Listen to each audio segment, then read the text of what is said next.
하나님 아버지 감사합니다. 오늘 하나님 말씀을 증거합니다. 성령 하나님께서 대언하여 주시고 말씀을 전할 때 성령이 하나님 아버지 우리 모든 전하는 자나 듣는 자가 은혜 받는 시간 되도록 역사하여 주옵소서. 예수님의 이름으로 기도합니다. 아멘. 오늘 하나님의 말씀의 본문은 마태복음 13장 24절로 30절 말씀이 되겠습니다. 예수께서 그들 앞에 또 비유를 들어 이르시되 천국은 좋은 씨를 재밭에 뿌린 사람과 같으니 사람들이 잘 때에 그 온수가 와서 곡식 가운데 가라지를 덮으리고 갔더니 싹이 나고 결실할 때에 가라지도 보이거늘 집주인의 종들이 와서 말하되 주여 밭에 좋은 씨를 뿌리지 아니하였나이까. 그런데 가라지가 어디서 생겼나이까. 주인이 이르되 온수가 이렇게 하였구나. 종들이 말하되 그러면 우리가 가서 이것을 뽑기를 원하시나이까. 주인이 이르되 가만두라. 가라지를 뽑다가 곡식까지 뽑을까 염려하노라. 둘 다 추수 때까지 함께 자라게 두라. 추수 때에 내가 추수꾼들에게 말하기를 가라지는 먼저 거두어 불사르게 단으로 묶고 곡식은 모아 내 곳간에 넣으라 하리라. 아멘. 오늘 하나님의 말씀의 제목은 알곡과 가라지 비유입니다. 본문은 알곡과 가라지 비유입니다. 어떤 사람이 밭에 좋은 씨를 뿌렸는데 밤에 원수가 와서 가라지 씨를 덧뿌리고 갔습니다. 이를 본 주인은 그냥 내버려 두었다가 추수 때 곡식은 거두고 가라지는 불태우도록 명령하였습니다. 예수님께서는 이 비유를 통해서 지금도 세상에서 성도들이 악인에게 고통을 받아도 심판때에 반드시 회복될 것임을 말씀하셨습니다. 역사적인 배경입니다. 팔레스틴은 농업국으로서 주로 중부 지역과 사마리아 그리고 북쪽 지방인 갈릴리에서 농사를 짓고 남쪽 지방인 유대는 목축업을 주로 주업으로 하고 살았습니다. 따라서 갈릴리 호수 근처에서 행한 하나님의 말씀에서 곡식과 가라지의 비유를 사용하신 것은 아주 매우 적절한 비유였던 것입니다. 농사는 주로 단단한 밀과 부드러운 밀 그리고 귀리들이 재배되었습니다. 곡식과 가라지 비유에서 나오는 곡식은 겨울 밀로 11월과 12월 사이에 씨를 뿌리고 5월과 6월 사이에 추수를 하였습니다. 또한 가라지는 독보리로서 어린 밀이나 묘목과 함께 밭에서 자랐습니다. 그런데 이 독보리는 어린 묘목과 너무 비슷하여서 거의 분간하기가 힘듭니다. 더욱이 처음에는 가라지가 묘목보다 더 빨리 자라기도 합니다. 그러다가 밀 이삭의 알갱이가 익어갈 무렵이면 조금씩 그 변화의 차이가 나타납니다. 따라서 어린 묘목일 때 가라지를 뽑으면 모르고 밀을 뽑는 수도 있고 좁은 밭고랑으로 들어가서 곡식을 다치게 할 수도 있습니다. 그래서 보통 팔레스틴에서는 가라지를 미리 뽑지 않고 추수 때까지 그냥 두었다가 추수 때 가라지를 골라냅니다. 한편 따로 뽑은 가라지는 보통 겨울철 연료로 불을 피우는데 사용하였습니다. 따라서 곡식과 가라지의 이 비유는 말씀을 듣는 백성들에게 하나님의 진리를 효과적으로 전달하게 되었습니다. 곡식과 가라지의 비유가 주는 진리는 하나님의 백성과 악한 자들 사이에 벌어지는 갈등에 관한 것입니다. 하나님의 백성인 유대인들이 하나님을 믿지 않는 로마 속국이 되고 악한 자들이 경제적으로 풍부한 현실에 대해서 많은 자들이 회의와 의혹을 가졌을 것입니다. 예수님께서는 이 비유를 통해서 하나님께서 악한 세력을 그냥 내버려 두신 것은 백성들이 다치지 않도록 하기 위한 사랑의 배려이면서 현재는 악인들이 번성하는 것 같으나 때로는 이제 하나님의 진노를 받고 마지막 날에 불태워질 것임을 보여주고 말씀하고 계십니다. 이렇게 시편 37편에도 너희가 이제 저들은 풀이기 때문에 악인들은 풀이다. 이 풀은 나중에 다 가라지는 뽑히고 심판날에 불태워질 것이기 때문에 이제 악인들의 자라고 번성하고 잘되고 형통함을 부러워하지 말라라는 시편 37편의 내용의 말씀도 있습니다. 성도가 항상 의문을 가질 만한 문제 중에 하나가 하나님이 살아계신데 왜 세상의 악한 자들의 범죄가 끊이지 않고 의인들이 악한 자들에게 고난을 당하게 내버려 두느냐라는 것입니다. 하나님이 능력이 많으신 능력자이시면 능히 악한 자들을 심판하시어 이 세상에 의인만이 거하게 하실 수 있기 때문입니다. 그런데 여러분들 그거는 모르는 말입니다. 하나님은 이 지구상의 심판의 맷돌을 가지고 계시는데 이 심판의 맷돌은 천천히 아주 천천히 돌아가지만 그 어느 간 하나도 남기지 않고 모두 다 악인들과 죄인들을 갈아엎으시는 것입니다. 우리는 그 하나님의 심판의 맷돌을 계속 쉬지 않고 돌아가고 있다는 것을 항상 생각해 두어야 합니다. 이러한 의문은 예수님께서 십자가에 달리실 때에 사람들이 많이 던졌던 질문입니다. 예수가 하나님의 아들이거든 십자가에서 내려와서 자신을 구원하라라고 강도는 조롱하였고 악인들은 예수님의 마지막 십자가 형틀 앞에서도 비난과 조롱을 멈추지 않았습니다. 그러나 예수님께서는 그러한 능력이 없어서가 아니라 하나님의 뜻에 순종하여 구속사역을 성취시키기 위하여 십자가에서 홀로 외롭게 죽음을 맞이하였던 것입니다. 본문의 비유는 세상에 악인과 의인이 함께 거하고 있는 그 이유와 궁극적으로 악인이 심판을 받아 멸망을 당하게 될 것을 교훈하고 있습니다. 이 비유의 말씀을 통하여 하나님 나라의 실체와 최후의 심판에 대하여 교훈을 받고 하나님 나라 백성으로서의 합당한 삶을 살아가는 성도가 되어야 하겠습니다. 할렐루야. 아멘. 의인은 비록 경제적으로 연약하고 힘이 없고 고난을 당한다 할지만 그래도 살아계신 하나님의 역사하심과 능력을 믿기에 천국이 반드시 있다는 것을 알고 믿기에 우리는 인내할 수 있는 것입니다. 할렐루야. 아멘. 첫 번째, 사단이 뿌린 악인의 씨에 대해서 우리가 생각해 보겠습니다. 천국이 좋은 씨를 제 밭에 뿌린 사람과 같고 그 온서가 와서 곡식 가운데 가라지를 덧뿌리고 갔다는 말씀은 하나님의 선한 창조와 이를 죄로 오염시킨 사단의 역사를 의미합니다. 하나님께서는 온 세상을 선하고 아름답게 창조하셨지만 사단이 가만히 들어와 아담을 타락시킴으로써 온 세상의 죄악이 기생하도록 만들었던 것입니다. 그래서 이 세상에는 모두 악인만이 거하게 되었고 그리스도는 죄인으로 죽게 된 우리를 회복시켜서 하나님의 형상으로 만들기 위하여 십자가에서 피 흘리며 몸짓고 피를 흘리며 쓸쓸히 죽음을 당하셨습니다. 그러나 모든 자가 그리스도의 복음으로 구원을 얻은 것이 아니라 복음을 듣고서도 믿는 자만이 구원을 받게 되었습니다. 그러므로 세상에는 사단이 뿌린 죄악의 씨로 인하여 아직도 많은 사람들이 하나님의 나라와 상관이 없을 뿐만 아니라 대적하는 악인으로 남아있는 것입니다. 그들은 사단의 종으로서 하나님의 백성을 핍박하며 복음이 전파되지 못하도록 방해를 일삼습니다. 고린도후서 11장 15절 그러므로 사단의 일꾼들도 자기를 의의 일꾼으로 가장하는 것이 또한 큰일이 아니라 저희의 결국은 그 행위대로 되리라 그랬습니다. 고린도후서 4장 4절 그중에 이 세상 신이 믿지 아니하는 자들의 마음을 혼미케 하여 그리스도의 영광의 복음의 광채가 비춰지지 못하게 하니 그리스도는 하나님의 형상이니라. 아멘. 고린도서 11장 3절 뱀이 그 관계로 하와를 미혹해 한 것 같이 너희 마음이 그리스도를 향하는 진실함과 깨끗함에서 떠나 부패할까 두려워하노라. 아멘. 사단이 에덴 동산에 침입하여 아담과 하와를 타락시켰듯이 오늘날에도 성도의 삶 속에 침투하여 죄악의 씨앗을 뿌리고 있습니다. 우리가 하나님의 말씀을 쫓아 바로 행하려고 할 때에 사단은 우리를 유혹하여 범죄 길로 빠지도록 만들고 시도하는 것입니다.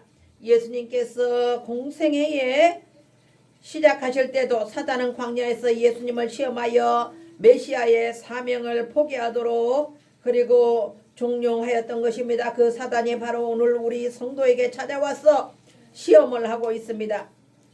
때로는 세상적인 생각, 육신을 쫓아서 하는 생각들이 사단이 가져다주는 생각입니다. 에이, 이렇게 살지 말고 따로 그냥 악한 죄를 저질러서 어떻게 해서 세상에서 한 건 해가지고 한번 잘 살아볼까? 죄를 지어볼까? 하나님의 말씀과 뜻은 정말로 힘들고 어렵고 지루하고 힘들어. 그렇게 생각하는 건 모두가 사단이 가져다주는 생각입니다.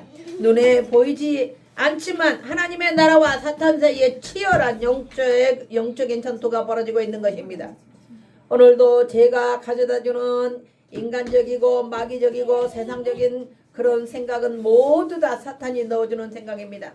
그러나 하나님의 말씀을 믿는 믿음의 성도들은 하나님의 말씀을 법으로 삼아서 하나님의 말씀에 따라서 순종하고 하나님의 말씀의 법에 따라 인내하고 하나님의 말씀을 지키도록 몸과 마음과 힘과 정성을 다해서 하나님의 말씀에 따라 살려고 애쓰면 우리 하나님께서 마침내는 우리 하나님께서 우리를 이 세상에서 평탄한 길을 갈 수 있도록 도우시고 인도하시고 마침내 의의 열매를 우리에게 따도록 의의 열매를 먹을 수 있도록 우리 하나님께서 우리에게 마련해 주시는 것입니다.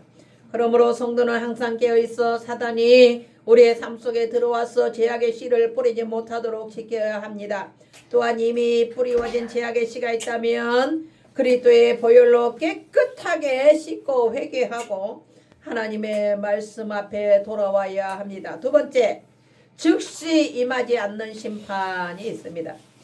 원수가 주인의 밭에 가라지를 씨를 뿌려놓은 사실을 알게 된 종들은 주인에게 가라지를 뽑을 것을 제안합니다. 주인이시여, 밭에 가라지가 많이 났는데 곡식이 가라지가 너무 많이 남으로 인해서 자라지 못하고 있습니다. 그러므로 우리가 가라지를 뽑아 없앨까요? 라고 주인에게 말하고 있습니다. 그러나 주인은 이를 거절하고 추수 때까지 기다리라고 명령합니다. 그 이유는 열매가 맺어지기 전에는 알곡과 가라지를 첫 번째 쉽게 구별하지 못하고 똑같이 생겼으므로 잘못하여 알곡을 뽑을 수도 있기 때문입니다. 둘째, 물론 이 말씀이 하나님께서 의인과 악인을 구별하지 못한다는 의미는 아니지만 가라지를 뽑다가 곡식이 다치게 된다면 가라지를 뽑다가 곡식도 같이 뽑아내버리게 된다면 곡식이 멸망을 당할까 염려하는 것입니다. 시골에서 농사를 지을 때면 그 벼가 자랄 때 벼하고 피하고는 너무나도 비슷하게 생겨가지고 어린 종자 묘목으로서는 그 벼하고 피를 쉽게 구별할 수가 없어요. 이제 언제 구별할 수 있느냐? 열매가 맺어가지고 벼는 어떻게 돼요? 곡식이 무거워서 고개를 땅으로 이렇게 숙이고 항상 겸손하게 곡식이 너무나 무겁기 때문에 땅을 향해서 고개를 숙이고 있지만 가라지는 열매가 없기 때문에 고개가 무겁지 않으므로 꼿꼿하게 머리를 하늘로 치솟고 있음을 볼 때에 그럴 때 구별이 되는 것입니다. 믿음의 사람들은 열매로 알 수가 있습니다. 하나님 앞에 우리는 열매를 맺음으로 항상 겸손하게 머리를 하나님 앞에 숙이고 사람 앞에도 머리를 숙이고 황금빛 열매를 맺을 수 있어야 됩니다. 하나님께서는 의인과 악인을 구별하실 때를 계획하시고 그때까지 의인과 악인이 세상에서 함께 살도록 섭리하신 것입니다. 하나님께서 세상의 악한 자들을 모르시거나 심판하실 능력이 없어서 그대로 두시는 것이 아니라 하나님의 뜻 가운데서 잠시 악한 세력의 역사를 허락하셨을 뿐입니다. 이는 마치 하나님께서 모세를 바로에게 보내셨을 때에 바로의 마음을 강팍하게 하심으로 애굽 땅에 10번째 재앙까지 내리신 것과 같습니다. 하나님께서 바로의 마음을 단번에 꺾으실 수도 있었지만 하나님의 구속 계획을 성취하고자 하나님 나라가 더 번창하고 하나님 나라가 이제 구속이 하나님이 예수 그리스도를 통하여 구속인 계획을 이루시고 성취하시고자 하나님은 가라지 뽑는 것을 뒤로 미루신 것입니다. 하나님은 세상에 있는 악인들에 대하여 즉각적으로 심판을 내리지 아니하신다고 해서 우리가 실망할 필요는 없습니다. 하나님께서는 만유를 창조하신 창조주시며 주권자로서 우리가 알지 못하는 아주 선하고 아름다운 뜻 가운데서 모든 역사를 운행하시고 계시기 때문인 것입니다. 할렐루야. 아멘. 이 세상에서 사람들이 알지 못하는 아무도 모르고 감쪽같이 다 속이는 범죄자들이 많이 있어요. 그러나 하나님 나라의 법망을 피해갈 수가 없습니다. 하나님은 그가 결코 이 세상의 모든 사람들의 법을 피해간다고 해서 모든 사람들의 눈을 피해간다고 해서 이 세상에서는 이제 그 형벌을 면할 수는 있지만 하나님은 우리의 생각과 일거수일투족을 아시고 머리털까지 세시고 계시기 때문에 이 세상의 악인들을 모르시는 하나님이 아니기 때문에 하나님 나라의 법망을 피해갈 수가 없는 것입니다. 세 번째, 의인과 악인이 나누일 최후의 심판이 있습니다. 주님이 추수 때에 알곡과 가라지를 갈라서 알곡은 곡간에 넣고 가라지는 묶어서 불사를 것이라고 말한 것은 최후에 일어날 심판에 대한 비유입니다. 예수님께서 재림하시어 심판을 행하실 때에 의인은 하나님 나라에 들어가서 해와 같이 빛나게 되고 불법을 행한 악인은 풀무불에 던져짐을 당하여 슬피 울며 이를 갈미 있으리라 라는 그런 말씀인 것입니다. 이러한 악인의 심판에 대하여 말라기 선지자는 극렬한 풀무불 같은 날에 이르러 교만한 자와 악을 행하는 자는 다 촉에 같아서 그 뿌리가 가지와 뿌리가 남지 않을 것임을 예언했습니다. 그날의 모든 악인이 땅에서 뽑힘을 당하여 의인의 거하는 땅에는 악인이 한 사람도 남지 않을 것입니다. 이로써 주인의 밭에 가라지를 씨를 뿌린 원수의 의도는 실패로 돌아가고 하나님 나라가 완전히 승리하게 될 것입니다. 할렐루야. 아멘. 로마서 2장 9절로 10절 악을 행하는 각 사람에게 영에게 환난과 공고가 있으리니 첫째는 유대인에게요 또한 헬라인에게며 선을 행하는 각 사람에게는 영광과 존귀와 평강이 있으리니 첫째는 유대인에게요 또한 헬라인에게라. 아멘. 하나님께서는 유대인과 헬라인을 구별하지 않고 악인과 의인을 심판하시고 악인과 의인을 갈라내어서 의인은 상 주시고 의인은 천국에 들어가고 악인에게는 가는 곳이 어디예요? 악인이 가는 곳은 지옥이에요. 지옥. 악인이 가는 곳은 지옥이란 말이에요. 이 세상에서도 악인이 가는 곳은 감옥이지만 천국에서도 악인은 하나님은 하나님의 법망을 피해갈 수는 없어요. 이 세상에서 교묘하게 사기꾼들은 사기를 치고 악인들은 의인들을 괴롭히고 가정에서도 악인은 의인을 괴롭히고 그렇게 살지만 하나님은 일거수일투족을 우리의 마음과 양심과 생각을 심판하시고 살피시는 하나님이기 때문에 그 사람의 결말이 어떻게 될 것인지는 하나님의 뜻 가운데서 주님은 정확하게 아시고 이루시고 심판하시는 하나님이십니다. 그러므로 어떻게 살아야 돼요? 믿음으로 살아야 됩니다. 하나님의 말씀으로 살아야 됩니다. 선한 양심으로 살아야 됩니다. 예수 그리스도의 보혈의 피로 날마다 우리의 죄를 씻으며 살아야 됩니다. 아멘. 유다서 1장 15절 이는 무사람을 심판하사 모든 경건치 않은 자의 경건치 않게 한 모든 경건치 않은 일과 또 경건치 않은 죄인이 죽게 거스려 한 모든 강팍한 말을 인하여 저희를 정죄하려 하심이라 하였느니라. 아멘. 마태복음 25장 30절 이 무익한 종을 바깥 어두운 데에 내어 쫓으라 거기에서 슬피 울며 이를 갈미 있으리라 하니라. 아멘. 로마서 12장 1절 그러므로 형제들아 내가 하나님의 모든 자비하심으로 너희를 권하노니 너희 몸을 하나님이 기뻐하시는 거룩한 산제사로 드리라. 이는 너희의 드릴 영적 예배니라. 아멘. 알곡과 가라지는 한 가정의 형제 간에도 있을 수 있고 한 교회 안에서 성도들 간에도 있을 수가 있고 부부 사이에도 있을 수 있고 이 세상 어디에서든지 알곡과 가라지는 함께 섞여 살 수가 있습니다. 우리는 알곡이 되도록 힘쓰고 애쓰고 기도하고 믿음으로 살아야 합니다. 가라지가 되어서는 안 됩니다. 구원은 1대1 개인으로 하나님은 개인적으로 구원을 하시지 단체로 구원한다는 말은 성경 어디에도 없습니다. 의인과 악인 사이에 있을 궁극적인 심판은 핍박 속에서 의를 행하는 자들의 소망입니다. 예수 그리스도께서 심판주가 되시어서 양과 염소를 갈라놓듯이 의인과 악인을 구분하실 것입니다. 그러므로 성도는 어떠한 일이 있어도 악의 세력과 싸우다 실망하지 말고 소망과 믿음 가운데 승리를 거두어야 하겠습니다. 결론의 말씀이 되겠습니다. 알곡과 가라지 비유를 통하여 이 세상에 악인이 흥황하는 이유와 그 결국이 어떻게 될 것인지를 우리는 하나님의 말씀을 통해서 교훈을 받았습니다. 주님께서 예정하신 때에 악인과 의인이 구별되어 심판을 받게 될 것임을 본문은 말씀하고 있습니다. 성도는 그날에 있음을 의심치 말고 믿어서 예수 그리스도의 심판대 앞에 설 날을 생각하여 의의 길로 행하여 잘했다 칭찬받고 구원에 이르는 우리 하평교회와 이 나라의 민족이 되시고 유튜브를 시청하는 여러분들이 되시기를 예수님의 이름으로 축원합니다.